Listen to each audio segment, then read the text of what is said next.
Welcome back, Lovestylers. It's Misty and Andrew. What's up, Andrew? Nothing. Nice rainy day for a podcast. Yeah, I agree. It definitely has the vibe going on. I wanted to interview my husband, Andrew Marcus, who plays in a band called Black Eyed Soul. I am his musical partner. I'm very nervous today because I'm interviewing my own husband as if I don't know him. So it's kind of an interesting take. But he plays a lot of instruments. We play original music together, he and I, for years now, over 25. Yeah, blackeyedsoul.com. Plug it there. We met in 95, 93. We met in 93. Something like that. That's when we started playing music together, maybe even early 1992. And yeah, Black Eyed Soul has been a thing. It was originally the Magnets where you and I met. Yes. 2000 was the incarnation of the official Black Eyed Soul. A band of what? Pop, rock, Americana rock, power pop. We've pretty much stayed true for the last 30 years. There's evolutions, obviously, from the first record to the most current record and lineup changes. We have nothing embarrassing out there. You can listen to the catalog and you can hear the evolution and the elevation of how the tracks evolve, and it's good music. I'm the biggest fan of this band. Yeah, besides me, of course. I play keyboards in the band, and Andrew plays just about everything else. I play a few wacky instruments. So we are a artistic duo. If you haven't been here before, I want to break the wall here on purpose and invite you in to Planet Lovestyle. And we want to talk a lot about music. And I'm just so interested in asking you a few questions, Andrew, that nobody knows about you. Maybe not even me. And what? Let her rip. What? Let her rip. What led you to music in the first place? This is a 3-part question. How old were you, and what kind of music did you start with, or instruments? There was no music in our house. There was not a musical family. My father owned 2 records, Harry Belafonte's Greatest Hits and the Beach Boys' Endless Summer. And when he would listen to the cassettes when we were in the car or driving, my mother liked Frank Sinatra and Elvis and those crooner type things, but we didn't have music playing in the house or anything like that. One day, I felt when I became a conscious, sentient being, I was in the car and my father was listening to the radio, and I got the double whammy of Cheap Trick, I Want You to Want Me, and T-Rex, Bang a Gong, Get It On. In a row? In a row. Got you right in the heart. And it changed my life. And then from that point, I became infatuated with music and rock and roll music. Wow. I want to go listen to both of those songs right now because they're awesome. So what happened next, and what did you start on with instruments? I got a guitar at 15. It was 1990 at this point. And so we know what was going on in music. It was the precipice of the hairband movement, and the alternative movement was hot and right next to it. And then there was the grunge movement. Mm-hmm. So I got a guitar. I got my first guitar, electric guitar, at 15. It was a Series 10 electric guitar, single pickup humbucker. Series 10? That was the name of the brand. I've never heard of Series 10, and I actually know guitars a little. They were actually really good beginner guitars. I don't know whatever happened. And I got a Crate G10 amp, and I just started making music. And I knew when I got the guitar and I was making noise that I was going to be more of a songwriter than a guitar player. As a beginner, you already knew you wanted to be a songwriter instead of like a guitar virtuoso like most guitar players want to be. Because I did it to mirror the sounds that I heard. I wanted to make myself feel endlessly like I was listening to I Want You to Want Me and Bang a Gong, Get It On. I wanted that feeling, that movement. To never leave. I wanted, in my head all day, I wanted to feel like I Want You to Want Me and Bang a Gong, Get It On. I wanted to embody that. And so I knew those were songs. I understood quickly, well, those are songs. You got to learn chords and you got to learn to make melodies. And I was like, I wanted to get to work and I wanted to start crafting. So I started gathering resources and tools, you know. And you went the electric route, you told me earlier. So I'm going to jump right to that, if that's okay. Yeah. Why not acoustic first? Because I wanted to get down to business. I wanted to get in a room with a drummer and a bass player and a singer. I wasn't really a singer at the time. I was just more of a guitar player, like I wanted to be a songwriter. So I wanted to get in a room with people as soon as I could and start making noise and recording. That is so cool. To know what you want at 15. Yeah. Well, it was premeditated. So, I mean, I had probably a good 5 years to meditate on that, you know, as from a 10-year-old to a 15-year-old, you know, I gave it some time. I gave it some time. I was a Boy Scout and I love the outdoors and being a kid. And then as you become a young adult, you start to, do I want to be, you know, deep into school? Do I want to be deep into girls? Do I want to be deep into cars at 15? Do I want to be deep into sports? You know, we just drove to the grocery store and we saw the kids on a Saturday practicing in the rain. I wouldn't do that, but I'd go play guitar at that age, you know, on the weekend. We played in the rain before, so yeah, you'll play in the rain too. Yeah. But, you know, I wanted to get down to business.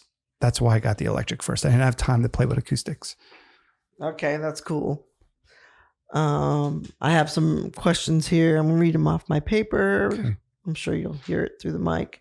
And after I've been playing electric guitar for about 4 years and I got an acoustic, the acoustic changed the way I wrote songs forever. So I'm not downplaying the acoustic. I just want to make that clear while you were reading. No, that's fine. A lot of songwriters start with an acoustic. So you went a different route, which makes you more interesting than the average, you know, story. Yeah. In my opinion. And now I write everything on acoustic. 99% of my material is written on acoustic guitar from this band, Black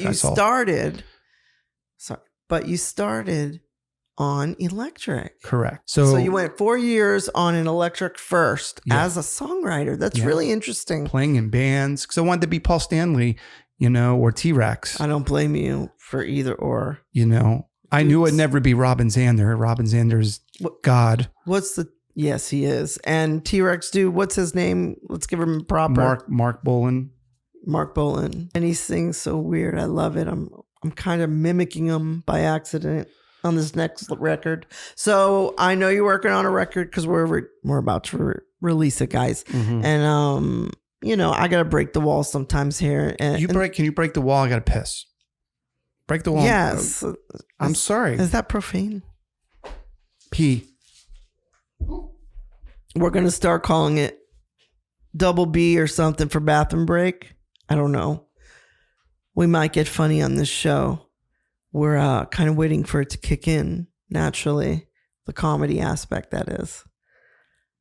So I'm in the band with Andrew. I'm the keyboard player. Just a little about me in case it's your first time here. Welcome in to Planet Lovestyle, which I want to change it to. So that's my name. I just TM'd it there, I think. And to thank you for listening today. Maybe nobody's going to listen to this, or maybe a lot of people will. We want to start the musical movement going in a better direction than it's been going. And so we started a podcast on top of Lovestyle, which I've been hosting and creating and producing and editing myself with Andrew's help for 5 years now, or approximately, which was basically based on a carnivore diet lifestyle. So I believe fully in everything I've ever said on any of those videos. Check them out if you haven't checked out my content. If you want to straighten up some things in your life, believe me, just eating steak, butter, and eggs, mainly being most of what you eat, can change your life completely around for the better, and you might even get off your meds. And that's just like a teaser to my content. Check out my content You got plenty of seasons there. Andrew's back from the Pissa. I had a profound moment I have to share on the recording, and you can edit it out. Oh boy. So I went and took a whiz in the bedroom so you wouldn't hear me, but then I flushed it. And it's funny because we're in the dining room. Right. That's why you might hear cars. Sorry. And so, but basically the pipe comes across the dining room. It goes. And so it's like I raced my own urine down the stairs because I heard it going over my head. That is funny. That is naturally funny. Well, it's, there's some message in there somewhere. Maybe I'm racing my urine in life, in music. So you're 15 years old. You're a songwriter. You have your electric guitar with your amp. And as soon as I had it in my hands and I made noise, I said, okay, I got to get this recorded. I got to start writing. I was very, very focused. So fast forward to 50. Yeah. I'm still doing that. In between, I never wanted to be a singer. I just kind of wanted to be a songwriter. I didn't want to be in the spotlight or really anything. I was a good looking kid. I didn't need music to get the ladies or, very, I was athletic. I had personality. This was just this was mine. The music was mine. I didn't want to, and even now, like we don't play it on TikTok or I don't sit there strumming because I think it's very personal and I do the music for me. And I realized I got to get recording. I got to get this. So how do I sound like a record? How do I sound like bang a gong, get it on? So I need a drummer. Okay. So I go meet drummers, then so now we sound like this. Now, how do we record it? We go to Radio Shack. We buy some mics. We hook them up to a boombox. Now it's been growing and growing and growing. And, now the instruments and the technology is getting better, better, better at 50. You and I are recording artists. We publish our music. The Black Eyed Soul, it's out there on all the streaming platforms. Yeah, guys, check it out. Tell us what you think. It's kind of 90s driven. We call it middle-aged angst. Yeah, so that's marked.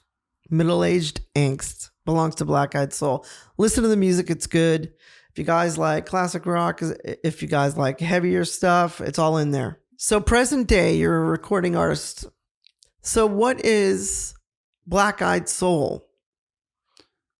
Black Eyed Soul is our entity. It's Andrew Marcus rock version.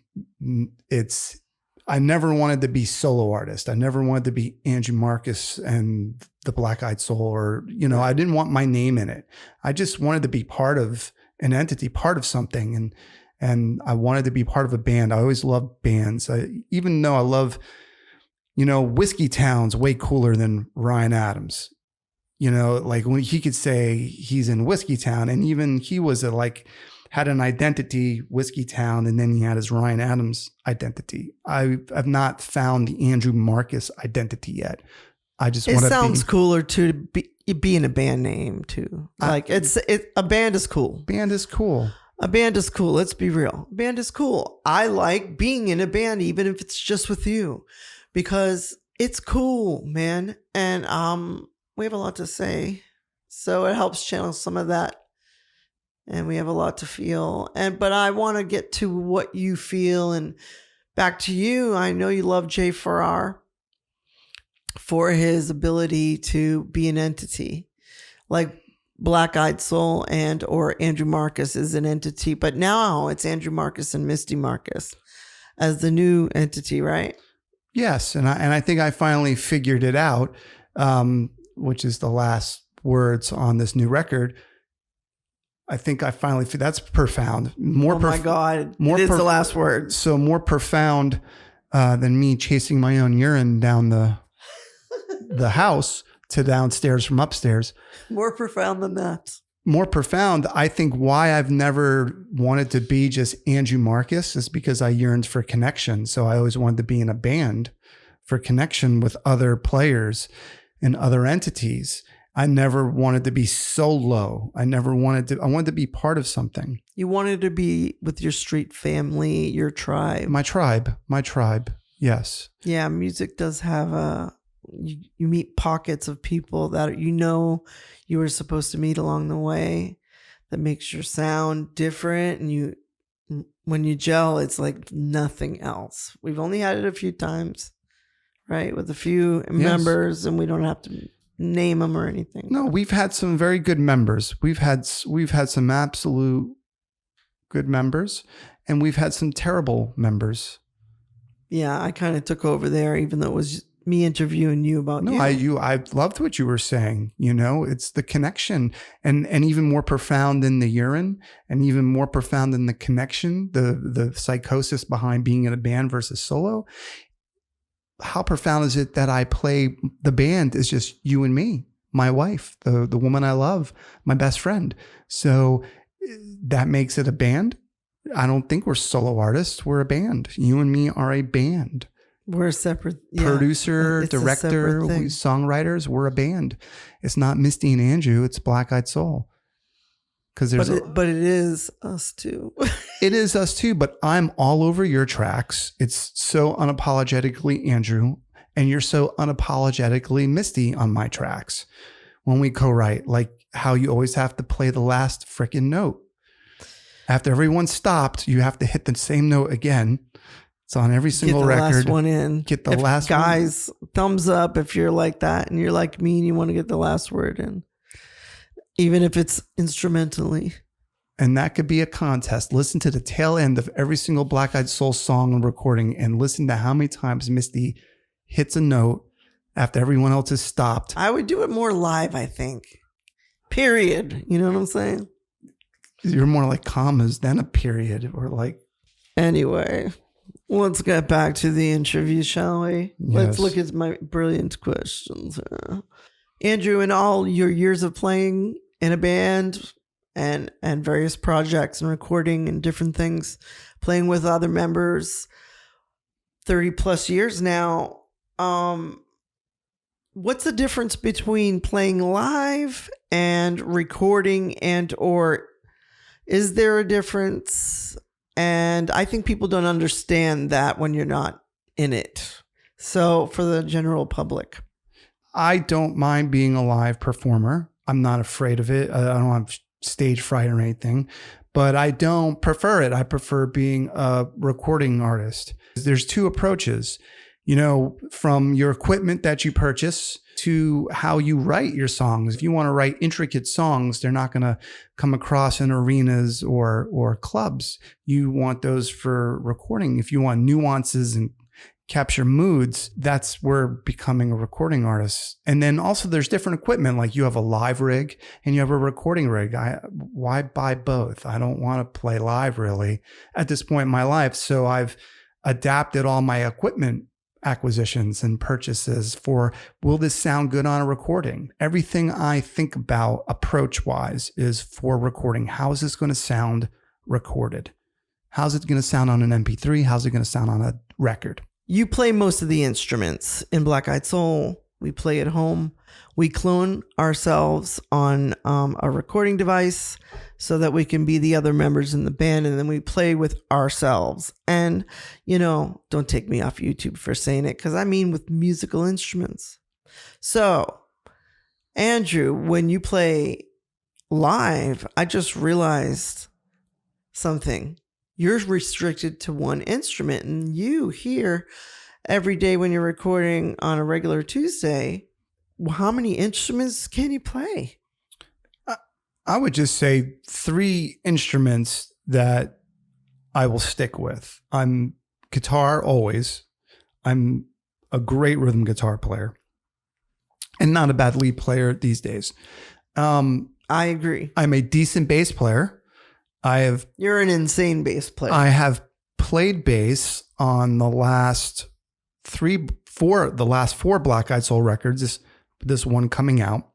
We've never had a bass player as good as you, which scares me. And if you ever saw Silky Johnson in our credits, that was me. And so I played bass on quite a few of our sentimental junk. You'll see it. Yeah. And I like the bass, and then drums. I've just now picked up drums in the last 10 years. I started playing drums when I turned 40. I feel like it's been longer, but in Florida, you played drums for like 2-3 years, just getting started. Just getting started, but I took But you already knew how to play. Well, it's self-taught, and we had great drummers. You know, Clark is my hero, my favorite drummer. We had Tavo at one point. He was an insane drummer, and We're not doing names, I thought. Well, we had decent drummers. Why not? Who cares? It's all good. It's all love and light. Live in love and light. Listen, as Clark would say, fair fucks to you. I love Clark, and he played great, and Tavo played great, and things. People grow apart. It all worked out for Black Eyed Soul. How so? Like, to tell the audience, Black Eyed Soul is an original act that records DIY at home, right? Yes. Andrew plays 3 major instruments: bass, drums, and guitar. He writes the songs. And then now I've started co-writing. I'm Misty Marcus, his wife.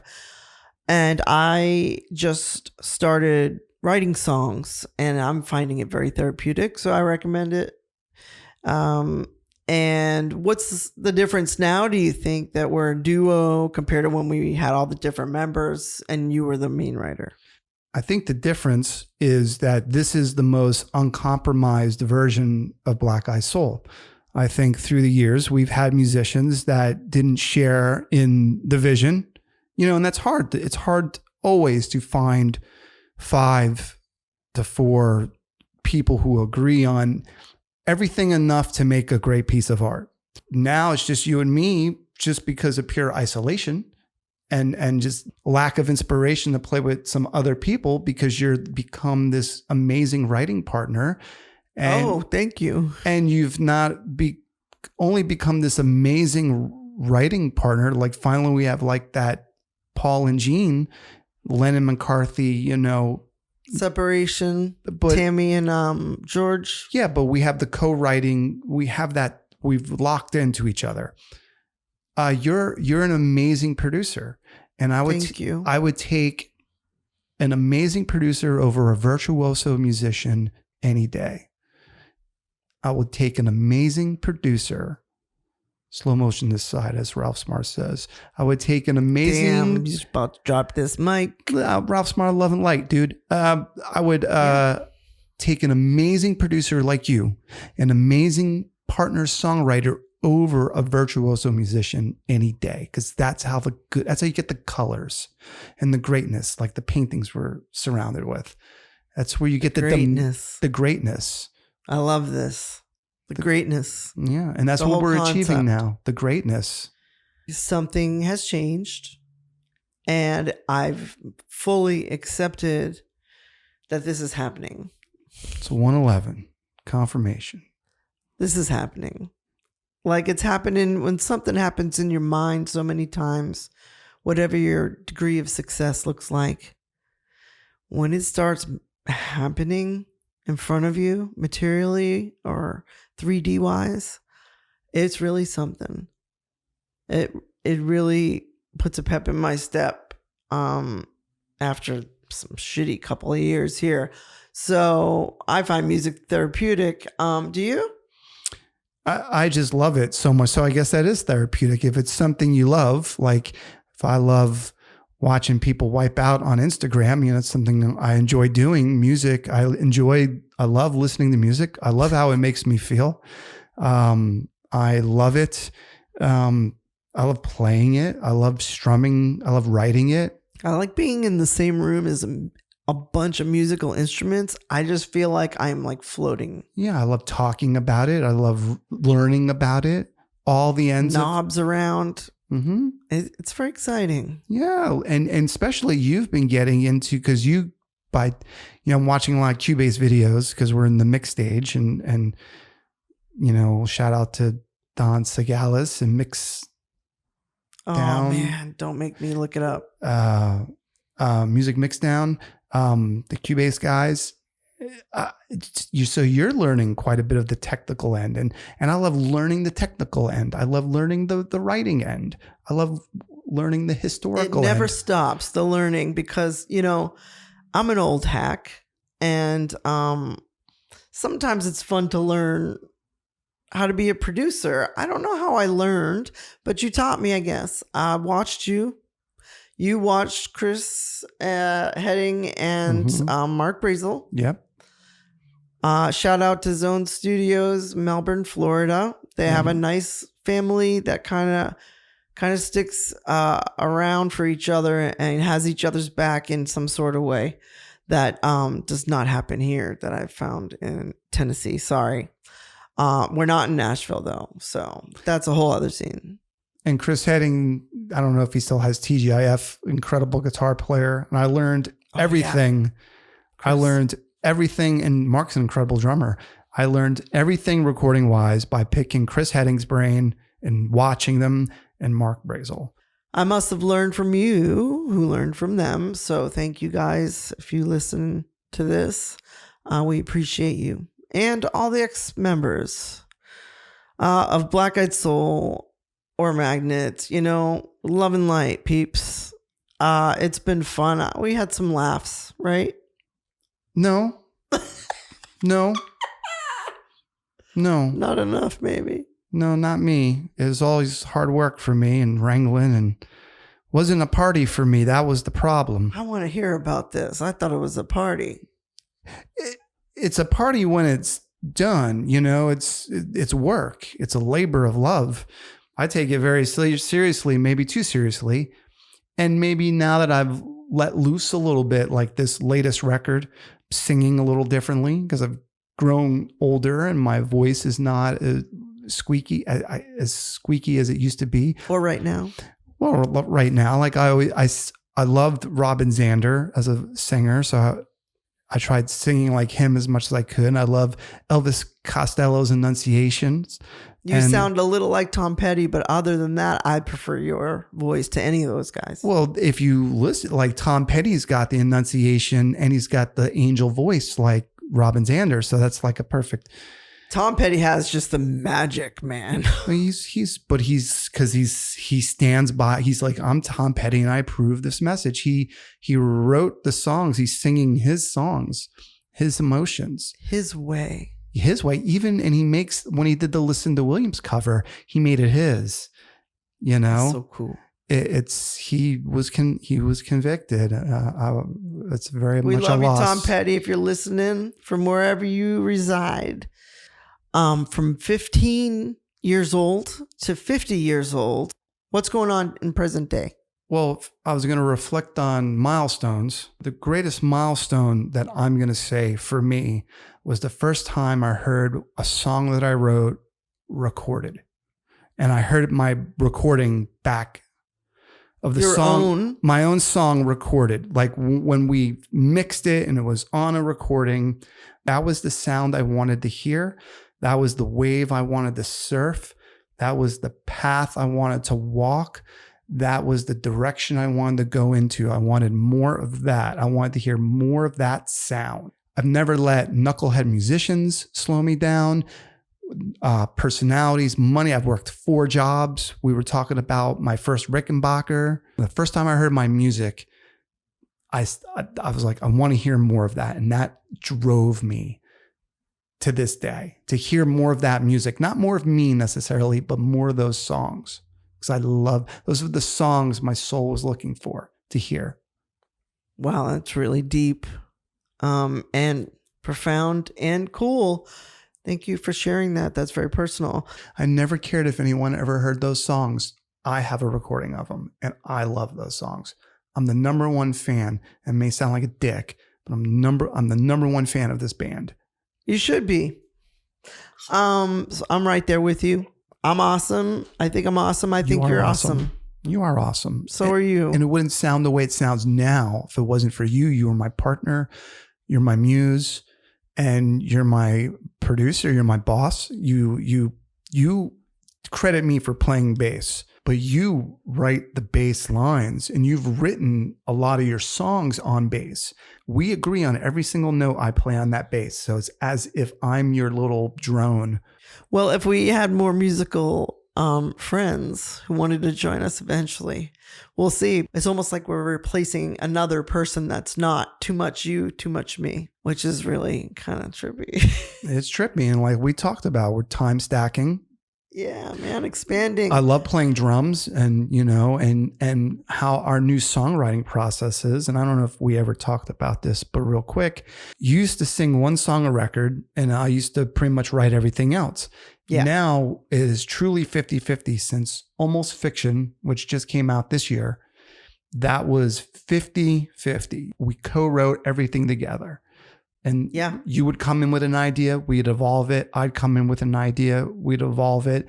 And they were songs together. And even on this record, this was a good 50-50. And we agreed on every single note sung, played, with obviously the lead writer getting the veto power. Yeah. But would you say we agree 100%? Yes. It feels 50-50, even though you play most of the stuff. And that means you produce that most means of the I'm stuff. producing what you're playing, which means I'm taking on a different role than I used to in the past. Now I'm half the writer of the album. 6 songs a piece now we do. We're going to stick with 12 for a little bit and see how this 12 goes. We like the number 12. We know about the dimensions and that kind of crap. Yeah, the 12. 12 dimensions, man. I try to sound like Theo, man. And I'm a woman. I gotta wash myself. But anyway. Wash yourself. I gotta wash myself. I gotta watch myself. So have you made any money doing this? I don't care about money doing this at this point. I want to make good music. It's never been about money. It's never been about girls. It's never been about acceptance. It's the sound. You hear something, you see something, you want it, you're chasing it. It's a lifestyle. It's part of you. Just like, being a fisherman is being part of a person. You're a fisherman. I'm a musician. I'm an artist. And, no, I've not made a living off doing it, but I've made money that is paid for the habit, paid for the hobby. The hobby kind of pays for itself, to tell the IRS, The hobby, it's considered a hobby because we don't make a living doing it, but I do it because I love it.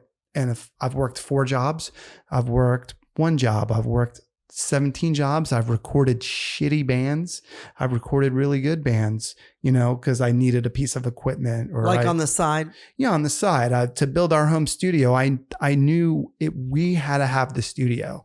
The last person that we ever recorded with was Chris Heading at TGIF, and I just couldn't afford it anymore. And he was amazing, and I loved recording there. And then that's when I did too. I loved recording, and I learned so much from that guy. He was a great, wonderful guy with a wonderful wife and a wonderful life. They were awesome. They were from South Africa, and I don't want to give away everyone's everything, but what a nice couple. Yeah, TGIF Studios, Chris Heading. I mean, what an amazing, amazing family. And I recorded a couple projects, and I would just do as I needed money to buy more equipment, because the end goal was for us to have great records. But now it seems like we're self-sufficient. We got all the stuff. Mm-hmm. But it never stops. Of course, you want nicer and better. Of course, but as technology grows and as instruments become what they used to be and better made and things like that.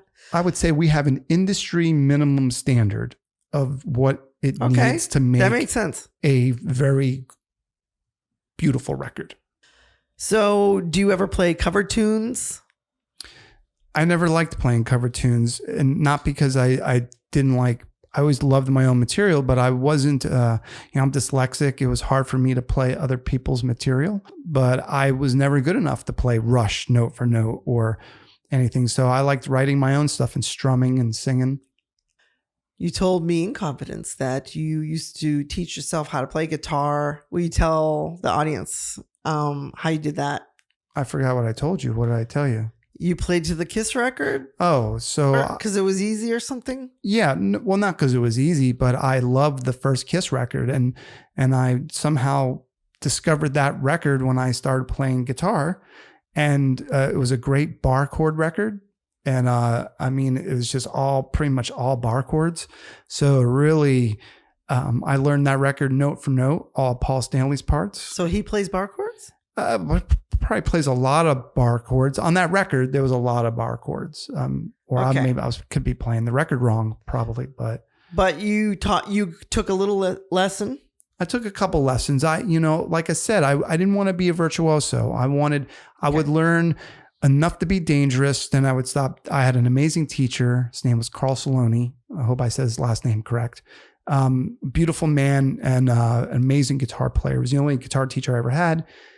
And I would take lessons on and off with him because he taught so fast and, so technical. And I just couldn't wrap it around my head. So I would play until I couldn't get any further. Then I'd go take a couple lessons with him. Oh, okay. Skip a couple months. And then when I get stuck, I'd take a couple more lessons from him. And where you were at, on your climb up of learning the instrument. I wanted to learn. I wanted to figure it out on my own, kind of like the drums. Only now am I watching YouTube videos on how to be a better drummer. I'm watching YouTube videos on how to record. So who taught you how to play drums? Did Clark teach you, or did you just watch him? I idolized Clark, and I would just watch Clark and listen to Clark. And then so this is Clark Staten, and I'm shouting him out. He's a really awesome musician. Amazing mentor, amazing drummer.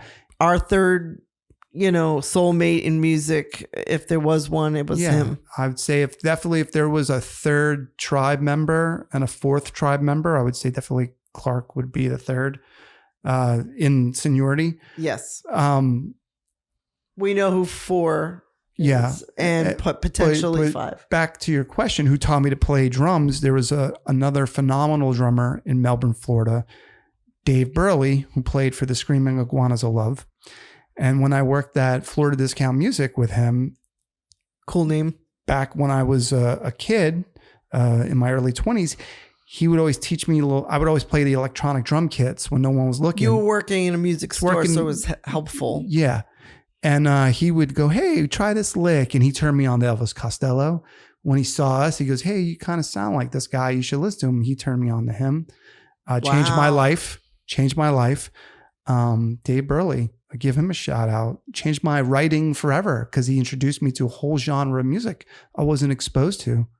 Wow. So this is a great first interview with you. Thank you for great part 1. Letting us peek inside your mind a bit. I'll probably ask you a weird question here at the end here. Okay. I'm going to look because this is partly unscripted, as you know, guys. If you've been listening for a little bit, check out the other podcasts. It's in Lovestyle under playlists, and now it's listing it under its podcast on its own. So must be the word podcast in the title. There must be the word podcast in the title, Captain Obvious. I know you have the new album coming out. We have the new album coming out, Black Eyed Soul. We don't have it titled yet, and don't discuss the title, please, Andrew, because that's another conversation we'll have to have. We have a lot of business meetings in this house about the music, the order, and all kinds of interesting things. I think they're interesting. The tempos of songs takes hours, and we love every minute of it, this recording process.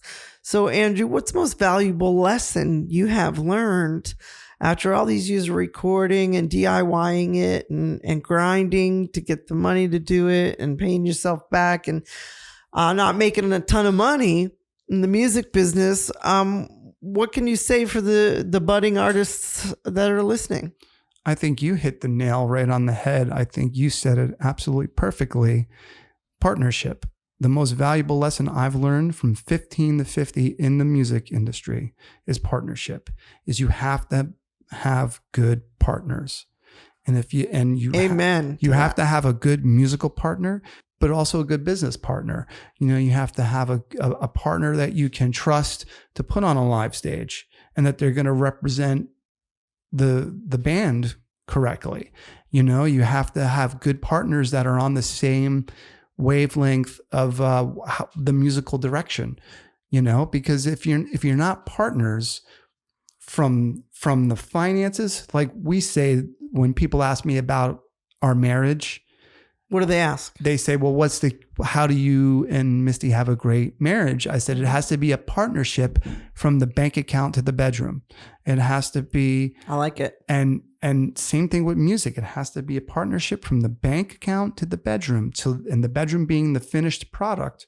Like an album. 50-50 on it, and in agreement that we represented this correctly. We honored the project. We honored each other.